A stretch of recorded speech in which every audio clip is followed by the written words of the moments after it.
Nessa aula eu quero falar sobre oração e há muito que pode ser dito sobre a questão da oração. Então eu quero focar algo específico e quero trazer, inclusive, o título na forma de um questionamento. Por que orar? Em Tiago, no capítulo 4, nos versos 2 e 3, nós lemos: Vocês cobiçam e nada têm. Matam e sentem inveja, mas nada podem obter. Vivem a lutar e fazer guerras. Nada têm porque não pedem. Pedem e não recebem, porque pedem mal, para esbanjarem em seus prazeres. Então, quando questionamos por que devemos orar, há duas verdades que devem ser consideradas. Em primeiro lugar, o texto fala de gente que não tem nada porque não pede. Ou seja, o que ele está dizendo é que quem não ora não recebe intervenção divina. Há algumas coisas que não serão experimentadas sem oração. Mas uma outra verdade que ajuda a equilibrar a visão completa é que nós devemos orar corretamente. Né? O texto já fala de gente que não tem porque não pede, mas fala de gente que pede e não recebe. Mas pede e não recebe por quê? Não porque a oração não funciona, não porque ela não seja um meio através do qual Deus responda, mas ele diz porque pedem mal. Então, se eu e você não entendemos o que é orar corretamente, também não teremos resultados. Então, não há resultados para quem não ora e não há resultados para quem não ora direito. Mas isso tudo nos leva a uma conclusão lógica de que não apenas se oramos, mas se oramos corretamente, evidentemente nós podemos ter resultados. Jesus fala sobre entrar no quarto, né, fechar a porta, falar com o Pai que está em secreto, e ele diz: e o Pai que está em secreto os recompensará. Então existe recompensa, existem intervenções da parte de Deus, isso é inquestionável ao longo de toda a Escritura. No entanto, eu gosto sempre de enfatizar que nada deve ser lido emocionalmente, mesmo quando falamos sobre oração, né? Porque alguns estão apenas falando o quanto Deus nos ama, o quanto Ele quer atender, e isso não deixa de ser verdadeiro, mas no reino de Deus, tudo é baseado em leis, em princípios que Ele mesmo estabeleceu. Então não importa o quanto ele ame, esteja desejoso de liberar bênçãos sobre a vida de alguém, ou quanto ele já tenha determinado essa realidade espiritual em Cristo Jesus, porque Efésios 1:3 diz que ele nos abençoou com toda a sorte de bênçãos. A oração ainda é uma forma de acessar aquilo que nos foi disponibilizado e que, se não for usado, nós deixaremos de ter acesso àquilo que já é nosso e àquilo que já nos pertence e nos foi dado em Cristo Jesus. Então, vamos questionar por que orar. Eu creio que a primeira coisa que nós precisamos colocar nessa discussão, nessa indagação, nesse questionamento, o entendimento que é parte da definição do porquê devemos orar, é que não se trata de informação. O propósito da oração não é informativo, não é meramente comunicar a Deus: olha, caso o senhor não saiba ou não tenha percebido, eu tenho um problema. Né? Na verdade, em Mateus, no capítulo 6, nos versículos 7 e 8, Jesus diz assim: orando, não usem vãs repetições como os gentios, porque eles pensam que por muito falar serão ouvidos. Não sejam, portanto, como eles, porque o Pai de vocês sabe o que vocês precisam antes mesmo de lhe pedirem. Jesus não está dizendo que porque Deus sabe não precisa pedir. Ele, na verdade, está ensinando sobre a importância de pedir e de orar. Mas ele está dizendo que Deus já sabe o que a gente precisa. Então, ao enfatizar a importância de orar, Jesus está definindo que a oração não é informativa. Né? Então, definitivamente, isso precisa ser compreendido. Agora, isso não significa não só que a gente não vá apresentar diante de Deus aquilo que ele já sabe, e nem que a gente não deva perseverar nisso. Onde Jesus fala de não ficar usando de vãs repetições, é que a repetição por si mesmo não é o ato de muito falar que significa que seremos ouvidos, mas também não significa que a gente não possa orar mais vezes por uma mesma questão. Porque em Lucas 18:1 nós lemos: Jesus lhes contou uma parábola para mostrar que deviam orar sempre e nunca desanimar. Então, insistência, perseverança na oração, ela foi ensinada pelo próprio Jesus. Quando você pega as declarações, você precisa de fato entender que elas não são contraditórias, elas não se anulam, elas geram um entendimento complementar. Repetição pela repetição não leva a lugar nenhum, a oração não é informativa, mas dentro do propósito que ela cumpre, deve sim haver insistência nela. Quando falamos que a oração não é informativa, além de uma declaração como essa do Senhor Jesus, é só a gente parar para pensar que Deus é onisciente, conhecedor de todas as coisas. Na verdade, ele é presciente, né? Ele não só conhece tudo, ele conhece tudo que ainda vai acontecer. Então, é evidente que não precisa de nenhuma informação. E, além disso, ele nos manda orar por aquilo que ele já sabe, né? Ele já sabe que vai acontecer, mas ainda assim ele nos manda orar. Não estou apenas falando das diretrizes estabelecidas na sua palavra. Então, por exemplo, Deus sabe que eu e você vamos precisar de recursos e provisão diária. Ele nos ensinou a orar. O pão nosso de cada dia nos dê hoje, né? Então, evidentemente, a oração não tem papel informativo. Por outro lado, a Bíblia vai usar, né, algo que a gente pode classificar aí dentro da teologia, muitos chamam de antropomorfismo, né? É Deus usando expressões que são humanas, que não se aplicam a ele de forma plena, mas que tente nos provocar a um entendimento, a uma compreensão da nossa parte, obviamente, limitada em relação a quem ele é. E muitas vezes nós vamos ver na Bíblia, né, o assunto da oração sendo apresentado como lembrar a Deus. Estou fazendo, né, a sugestão de uma aspas para o lembrar aqui, porque evidentemente Deus não tem nenhum problema de memória, de esquecimento, ainda mais sendo Deus onisciente, presciente. Mas, por exemplo, Isaías 62, versos 6 e 7, nós lemos: sobre as suas muralhas, ó Jerusalém, pus guardas, que jamais se calarão, nem de dia nem de noite. Vocês que farão com que o Senhor se lembre, não descansem, nem deem a ele descanso, até que restabeleça Jerusalém e a ponha por objeto de louvor na terra. Está falando de guardas, ou dependendo da versão, atalaias sobre os muros, que não se calam noite e dia, né? E o texto diz: vocês que farão com que o Senhor se lembre. Se lembre do quê? De restabelecer Jerusalém, de colocá-la como objeto de louvor na terra, depois, né, de passar, obviamente, por, espiritualmente falando, um processo de decadência, haveria um clamor por restauração, e isso não tem a ver, repito, com esquecimento. Mas um exemplo de que a oração apresentada, ela visa reivindicar o cumprimento de uma promessa. O Senhor falou isso. O Senhor tem esse compromisso.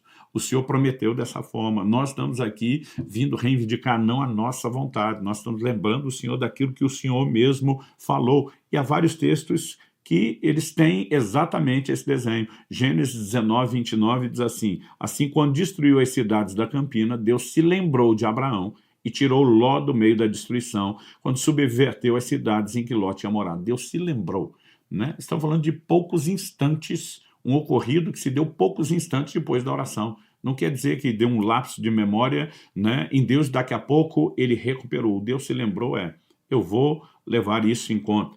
Em Êxodo capítulo 2, versos 24 e 25, a Bíblia diz: ouvindo Deus seu gemido, aqui está falando do povo de Israel, lembrou-se da sua aliança com Abraão, com Isaque e com Jacó.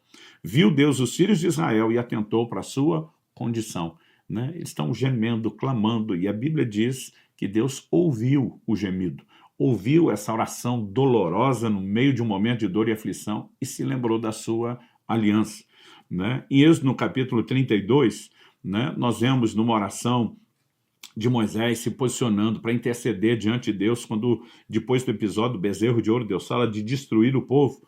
No meio dessa oração, que está registrada entre os versículos 11 a 14 de Êxodo 32, nós vemos Moisés dizendo: lembra-te de Abraão, de Isaque, de Israel, seus servos, aos quais por ti mesmo tem jurado, e lhes disse, né? Então esse lembra-te era uma maneira de dizer: o Senhor tem uma promessa, o Senhor fez um compromisso com eles e o Senhor vai sustentar isso. Neemias, no capítulo 1, né, a partir do versículo 8, nós vemos uma oração onde ele começa dizendo: lembra-te da palavra que ordenaste a Moisés, teu servo, dizendo: se transgredires, eu vos espalharei, mas se vos converterdes a mim, guardados os meus mandamentos e os cumprirem, então ainda que os vossos rejeitados estejam pelas extremidades do céu, de lá os ajuntarei. Ele está orando no contexto do pós-exílio, dizendo: agora nós reconhecemos que fomos espalhados pelos nossos pecados, mas estamos confiando na sua promessa de, havendo conversão, de que o Senhor nos traga de volta ao lugar que o Senhor havia prometido trazer se houvesse arrependimento. Então, se a oração ela não visa informar a Deus, ainda que muitas vezes ela lembra a Deus, e nós já vamos entender qual é o significado de fazer Deus lembrado, né? Qual é o propósito da oração? Se Deus já sabe tudo aquilo que a gente precisa, por que ele simplesmente não resolve e não faz sem que a gente precise orar a ele? Isso me leva, né, a um segundo questionamento antes da explicação. É o questionamento que eu já vi muita gente me fazer de maneira assim, bem objetiva e prática. E a vontade de Deus onde fica? Né? Então, assim, Se Deus tem uma vontade de fazer algo, ele pode fazer porque quer. Se ele não queria fazer, não é porque eu pedi que ele vai fazer. Então, como é que fica essa questão de entender a relação entre oração e não só a vontade, mas a soberania e o governo de Deus, né? Na verdade, uma outra questão que ainda a gente pode trazer para essa discussão. Se Deus faz o que quer em todo o tempo, por que orar? Então, se ele já vai fazer o que ele quer, ele vai fazer sem que eu ore. E se ele não vai fazer o que não quer, ele não vai fazer se eu orar. Então, a pergunta é, por que orar? Mais do que isso, por que Deus nos mandaria orar? Né? Será que era por mera encenação, simplesmente para tentar nos entreter, como se isso não tivesse, né, efeito ou impacto nenhum? É evidente que orações são ouvidas e atendidas, e a Escritura mostra que Deus ouve o clamor dos homens. Em Josué, no capítulo 10, no verso 14, nós lemos: não houve dia semelhante a esse, nem antes nem depois dele, tendo o Senhor assim atendido a voz de um homem, porque o Senhor lutava por Israel. Aqui está falando de quando Deus faz parar sol e lua no meio de uma batalha. E a Bíblia diz que Deus atendeu a voz de um homem. Nós não podemos negar essa afirmação e esse relato. No Salmo 6, no verso 9, nós vemos Davi dizendo: o Senhor ouviu a minha súplica, o Senhor acolhe a minha oração. Então está falando de Deus dar acolhida e de dar ouvidos ao que nós estamos pedindo. Por outro lado, é inegável, né, que a oração ela não pode ser vista como algo desvinculada da vontade de Deus. O próprio Jesus nos mostrou que a oração é o caminho para que a vontade de Deus se estabeleça. Mateus capítulo 6, no verso 10, na oração modelo, padrão, referência que nós apelidamos de Pai Nosso, Jesus nos ensinou a orar dizendo: venha o teu reino, seja feita a tua vontade, assim na terra como no céu. Então, por que clamar para que o reino de Deus venha e a vontade de Deus seja feita? E não apenas clamar. Ele nos ensinou que essa oração tem uma base diária. O pão nosso de cada dia nos dê hoje. Então, significa que é para orar todo dia. Então, por que clamar todos os dias pelo cumprimento da vontade de Deus, se ela se cumpre sem oração? Mas, por outro lado, a oração é o caminho para que a própria vontade de Deus se manifeste. Então, ela não pode, o assunto da oração não pode ser visto ou discutido fora da ideia do conceito da vontade de Deus. Em 1 de João, no capítulo 5, nos versos 14 e 15, nós percebemos que orar alinhado à vontade de Deus é garantia de resposta, né? Então, lemos o seguinte: e esta é a confiança que temos para com Ele, que se pedirmos alguma coisa segundo a sua vontade, Ele nos ouve. E se sabemos que Ele nos ouve quanto ao que lhe pedimos, estamos certos de que obtemos os pedidos que lhe temos feito. Então vamos lá, né? Confiança que temos para com Ele. Se pedimos alguma coisa segundo sua vontade, Ele nos ouve. Significa que orar contrário à vontade de Deus não tem nenhuma garantia de resposta, mas orar alinhado à vontade de Deus, sim. E o texto diz que se sabemos que Ele nos ouve quanto ao que pedimos, principalmente se pedimos corretamente, como diz Tiago, e parte da ideia de pedir corretamente é estar alinhado à sua vontade, não apenas aos seus princípios, promessas reveladas na sua palavra, mas inclusive ao que Ele espera de nós, inclusive quando falamos em termos de motivação. Porque quando Tiago diz pedis mal, ele diz: para esbanjados em vossos próprios deleites. Ele está falando de motivação. Eu costumo dizer que toda oração feita com um propósito egoísta, sem intenção de compartilhar com ninguém o que recebemos de Deus, é uma séria candidata a ser ignorada pelos céus, né? Por outro lado, quando o anseio de compartilhar está presente, né, isso faz toda a diferença. Então, pedir mal pode ser contrário à vontade explícita de Deus, uma quebra de princípios estabelecidos e determinados por Deus, né, na própria Escritura. Então, não adianta eu orar por algo que é explicitamente contrário ao plano, ao propósito, à vontade de Deus revelada para o ser humano, não apenas enquanto indivíduo, para a humanidade como um todo, para os seus propósitos, mas muitas vezes até se eu pego algo alinhado a isso, mas a minha motivação está errada, eu ainda posso estar complicando as coisas. No entanto, nós não podemos negar que se estamos alinhados à vontade de Deus como um todo, temos uma garantia de resposta. Indiscutivelmente, o ambiente de oração não é o ambiente onde nós vamos dobrar a Deus a fazer aquilo que nós queremos. Aliás, eu tenho usado sempre a menção de uma frase de que oração não é apenas um meio através do qual a gente consegue de Deus tudo o que a gente quer. Embora isso seja parte da verdade, que podemos conseguir sim algumas coisas que queremos, Oração também deveria ser, em contrapartida e de forma equilibrada, o meio através do qual Deus consegue de nós o que Ele quer. Sim, rendição à sua vontade. Em Mateus, no capítulo 26, no verso 39, falando sobre Jesus no Getsêmani, a Escritura diz, e adiantando-se um pouco, prostrou-se sobre seu rosto, orando e dizendo, meu Pai, se é possível que passe de mim esse cálice, contudo, não seja como eu quero, e sim como tu queres.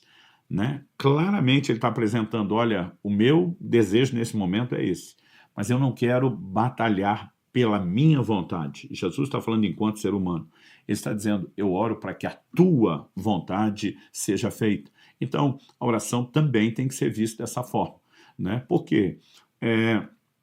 Há orações na Bíblia, isso foi registrado, né? Orações que foram ignoradas por Deus. Segundo Samuel, no capítulo 12, de 15 a 23, nós vemos Davi orando, jejuando, fica prostrado diante de Deus por uma semana inteira, clamando que aquela criança que foi gerada de uma relação pecaminosa com Batseba não morresse, porque o profeta trouxe da parte de Deus uma palavra de juízo de que a criança morreria, ela estava enferma, né? Davi está orando, clamando a Deus, não, que isso não mude, mas não houve oração que pudesse mudar aquela determinação divina.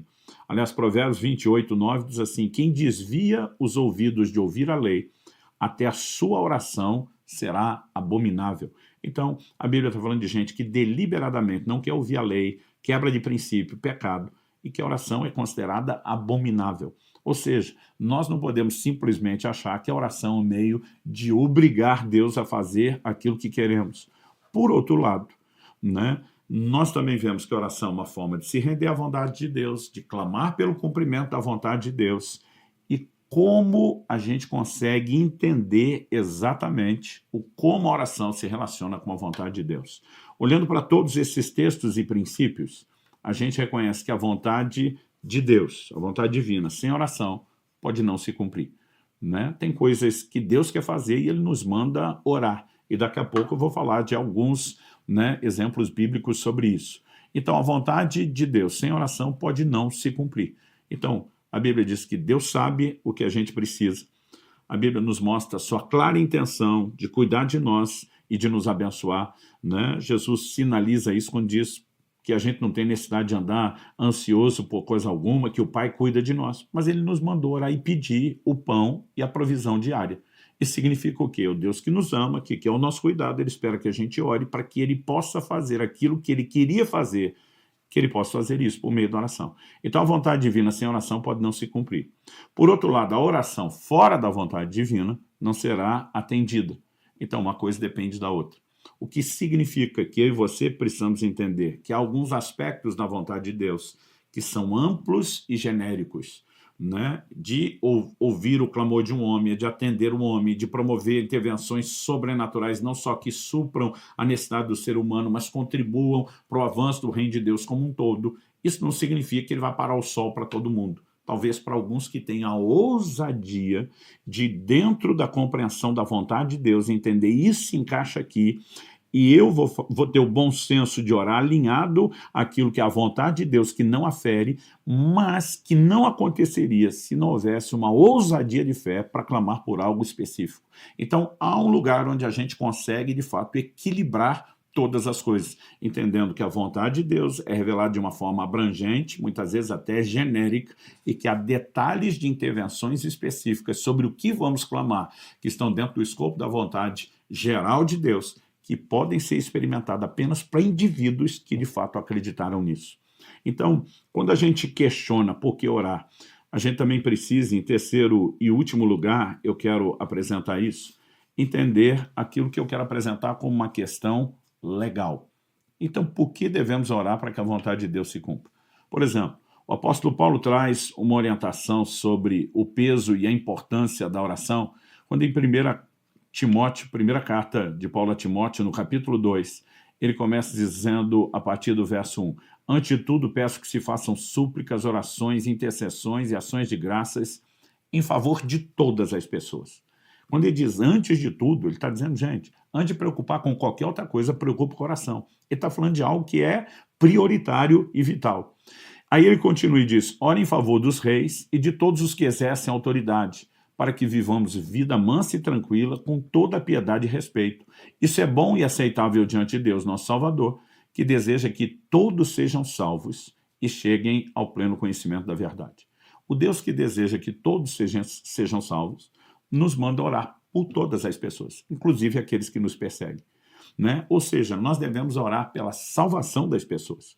Mas Deus quer que eles sejam salvos e justamente porque Ele quer, Ele nos convida a orar para que aquilo que Ele quer possa se cumprir, possa acontecer. Então, por que isso? Eu já tive momentos, né, de simplesmente dizer para Deus, eu acho que a coisa está um pouco burocrática, né? Eu me lembro de uma situação específica onde o próprio Deus colocou no meu coração fazer uma oferta, né, de valores que eu não podia para 3 missionários. E eu falei para Deus, eu não tenho a menor condição de fazer isso. Eu não tenho dinheiro guardado, eu não tenho nenhum bem para desfazer, eu já tinha saído de uma oferta de sacrifício enorme que eu tinha feito a Deus, né, naquele momento, e eu falei para Deus, não tenho condições nem de parcelar isso. Então, eu lembro que eu falei para Deus, a única maneira de eu poder te dar o que o Senhor está me pedindo é se o Senhor me mandar esse dinheiro primeiro. Mas falei quase que meio em tom de brincadeira, de desabafo ali na conversa. E nessa hora o Espírito Santo me diz, faça isso. Ore até que o recurso chegue para que você possa dar oferta. Gente, eu me lembro o quão desconfortável eu sentia na hora de orar. Eu tinha vontade de rir, às vezes eu ria, porque para mim era muita burocracia. Eu chegava a dizer para Deus, Senhor, eu estou te pedindo uma provisão que não é para mim, é para atender uma coisa que o Senhor me pediu. E a minha vontade era rir, porque eu dizia, mas peraí, o Senhor me pede algo que eu não tenho, manda eu pedir para o Senhor me dar, para eu te dar de volta. Eu dizia muita burocracia, até porque não era para mim. Eu dizia, se o Senhor quer muito abençoar os missionários, vai lá e vai logo para eles, né? Ou supra logo a vida deles. Mas esse negócio de eu peço, Deus me atende, para eu poder dar para ele, o que eu não percebia naquela ocasião ainda, é que Deus estava tentando me ensinar de forma prática os princípios da oração. Então, vamos falar sobre os princípios estabelecidos por Deus desde a criação. Um deles é que Deus deu a terra aos homens. O Salmo 115, 16 diz que os céus são os céus do Senhor, mas a terra Deus a deu aos filhos dos homens. O que significa Deus a deu? Não é dar em caráter permanente, porque Deus ainda vai dizer que a terra é dele e a sua plenitude, mas está falando dele conceder autoridade.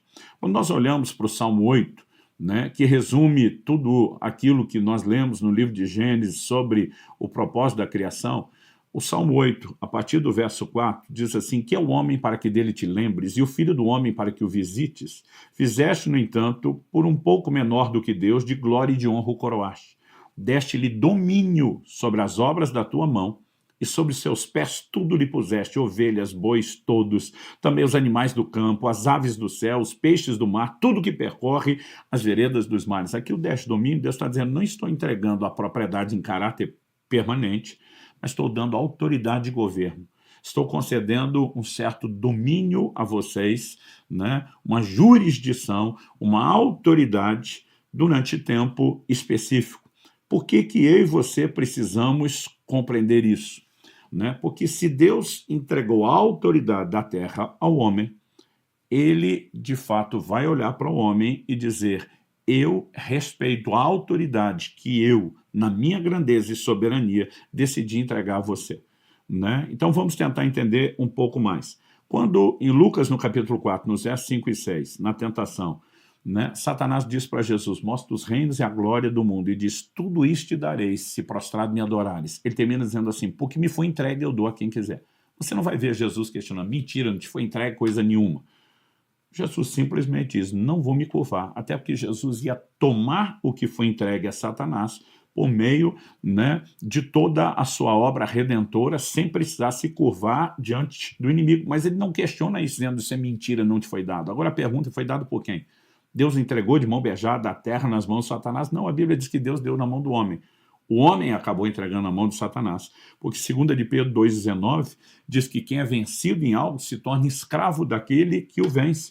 E quando se deixou vencer pelo pecado lá no Éden, né, nós vemos que, de alguma forma, de alguma razão, a autoridade que o homem tem no seu tempo, né, que particularmente eu gosto de chamar do tempo de arrendamento, ela acaba sendo transferida, né, a Satanás. Jesus veio para resgatar essa autoridade. Mas algo que eu e você precisamos entender é que em alguns momentos é como se Deus para fazer aquilo que ele quer fazer numa jurisdição que não é mais só dele, que ele tivesse esperando uma requisição da sua intervenção. Quase como se fosse, e eu quero deixar claro quase como, porque a tentativa de ilustrar isso não tem um paralelo perfeito, uma solicitação, uma permissão legal, né, para que Deus entre no lugar de uma jurisdição que foi entregue a outros, ao ser humano. Então, você vê Deus dizendo para Moisés, desce do monte, né? E agora eu quero ler Êxodo 32, de 7 a 14. Então o Senhor disse a Moisés, vá, desça, porque o seu povo, o povo que você tirou do Egito, se corrompeu e depressa se desviou do caminho que eu lhe havia ordenado. Fez para si um bezerro de metal fundido, o adorou, lhe ofereceu sacrifício, dizendo, são estes, ó Israel, os seus deuses que tiraram você da terra do Egito. O Senhor disse ainda a Moisés, tenho visto esse povo, e esse que é povo teimoso. Agora, pois, deixe-me, para que se acenda contra eles o meu furor e eu os consuma, e de você farei uma grande nação. Deus está dizendo, não voltei atrás da minha promessa com Abraão, você é da linhagem dele, eu recomeço tudo com você. Deus está dizendo, me deixa destruir. Agora, olha que interessante. Deus pedindo permissão para fazer. E o Moisés dizendo, não, não, não, não, não. De forma alguma. Isso não significa que governamos Deus. Mas olha o texto. Porém, Moisés suplicou ao Senhor, seu Deus, dizendo, ó Senhor, por que se acende a sua ira contra o seu povo, que tirasse da terra do Egito com grande poder e forte mão? Porque deixar que os egípcios digam, ele os tirou de lá com más intenções para matá-los nos montes e para eliminá-los da face da terra? Deixa de lado o furor da tua ira. Muda de ideia quanto a esse mal contra o teu povo. Lembra-te de Abraão, de Isaque e de Israel, seus servos, aos quais por ti mesmo juraste, dizendo, multiplicarei a descendência de vocês como as estrelas do céu, e toda essa terra de que tenho falado, eu a darei à sua descendência para que a possuam por herança eternamente. A Bíblia diz, então o Senhor mudou de ideia quanto ao mal que ele tinha dito que traria sobre o povo. Gente, por mais que a gente tenha aqui o uso do antropomorfismo, que a Bíblia diz que Deus não é homem para que se arrependa, a Bíblia está tentando comunicar, numa linguagem que a gente entenda, que o posicionamento de Moisés muda o que Deus, naquele momento, estava disposto a fazer. O que é que Deus está tentando nos comunicar? Não que ele seja instável, não que ele tenha sido pego de surpresa pelo comportamento do povo. Você vê todas as revelações proféticas feitas antecipadamente a Abraão, lá em Gênesis 15, sobre como seria o processo da ida para o Egito, como Deus os tiraria. Você vê o cântico profético de Moisés, Deuteronômio 32, Deus sabe que a nação vai virar as costas para ele, apostatar, não está sendo pego de surpresa, mas diante dos princípios espirituais, por que é que uma oração intercessória faz tanta diferença? Né? Por que que ela pode, se não interromper a ira, pelo menos adiar, oferecer mais tempo e oportunidade? Existe uma questão legal. E eu e você precisamos compreender que Deus espera que oremos, a fim de que ele possa intervir na terra. Eu creio que o assunto da oração é inesgotável, porque jamais teremos a compreensão plena. Né? Deuteronômio 29 diz que coisas ocultas pertencem a Deus, as reveladas a nós e nossos filhos para sempre. Não temos a explicação detalhada de todos os mistérios e podemos colocar isso na dimensão de coisas ocultas, mas as reveladas. Deus está dizendo que ele pode parar tudo e atender o clamor de um homem. Sabemos que não são orações feitas contrárias à sua vontade, mas dentro do escopo da sua vontade. Essas pessoas têm experimentado coisas que não experimentariam se não tivessem orado. Deus tem podido fazer coisas que não era só do interesse individual e pessoal desses que oraram, mas aquilo que diz respeito às questões do seu próprio reino, sem contar a questão da batalha espiritual. Em Daniel, no capítulo 10, nós vemos que depois de um posicionamento de oração, de jejum, de clamor diante de Deus, de intercessão que ele já vinha praticando pela nação de Israel, a Bíblia diz que um anjo do Senhor aparece a ele. E a Bíblia diz assim, versos 12 e 13, então ele me disse, não tenha medo, Daniel, porque as suas palavras foram ouvidas desde o primeiro dia em que você dispôs o coração a compreender e a se humilhar na presença do seu Deus. Foi por causa dessas suas palavras que eu vim. Mas o príncipe do reino da Pérsia me resistiu durante 21 dias. Porém, Miguel, um dos príncipes mais importantes, veio me ajudar, e eu fiquei ali com os reis da Pérsia. É um anjo falando. Então, quando ele diz o príncipe do reino da Pérsia me resistiu, não está falando de um príncipe humano que não poderia pará-lo. Mas ele está dizendo, desde o primeiro dia sua oração foi ouvida, mas eu vim só no final dos 21. Por quê? Nesse interim houve um bloqueio, uma resistência espiritual. Né? O príncipe do reino da Pérsia, aqui está falando de um principado maligno, me resistiu. E diz, a batalha está tão intensa que Miguel, um dos primeiros príncipes, chamado de arcanjo, significa chefe de anjo, veio para ajudar na guerra.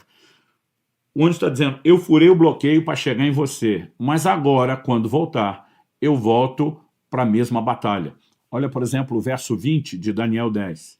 E ele disse, ainda o anjo falando, você sabe por que eu vim, agora voltarei a lutar contra o príncipe da Pérsia. Quando eu sair, eis que virá o príncipe da Grécia. Né? Então ele está dizendo, eu vou voltar, esse principado vai ser derrubado, o controle que ele tem sobre o mundo vai ser perdido, mas um outro príncipe, que é o da Grécia, e seria o reino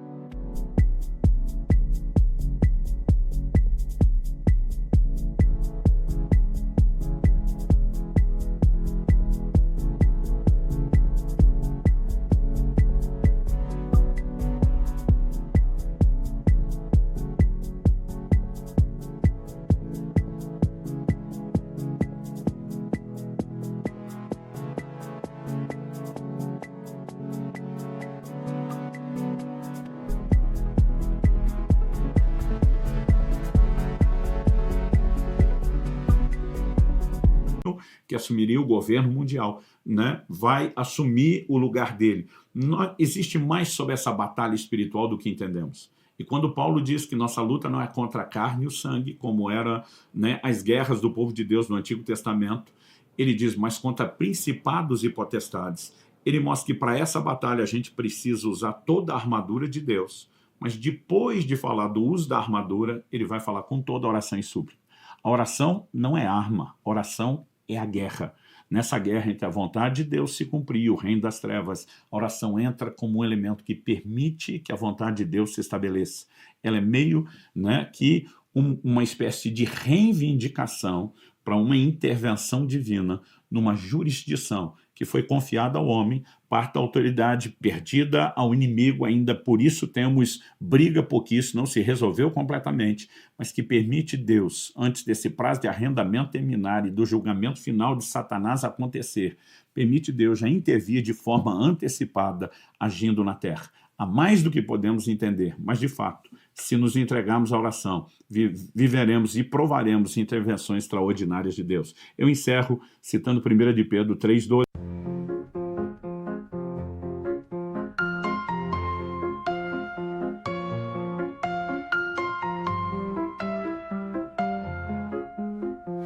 Dancing in the night, lost in rhythm tight, heartbeats take the flight, love sparks ignite, stars above us shine, euphoric feelings climb, held in beats of time, harmony so fine, symphony of love in the sky above. We become the dove, fly and join my love. Moonlight on our skin, where dreams do begin. Melodies within, hearts forever kin. In the rhythm's trance, every step's a dance. Mystery, romance, chance and circumstance. Symphony of love in the sky above. We become the dove, fly and join my love.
que é uma citação do Antigo Testamento, porque os olhos do Senhor repousam sobre os justos e os seus ouvidos estão abertos. Outras traduções diz atentos às suas súplicas.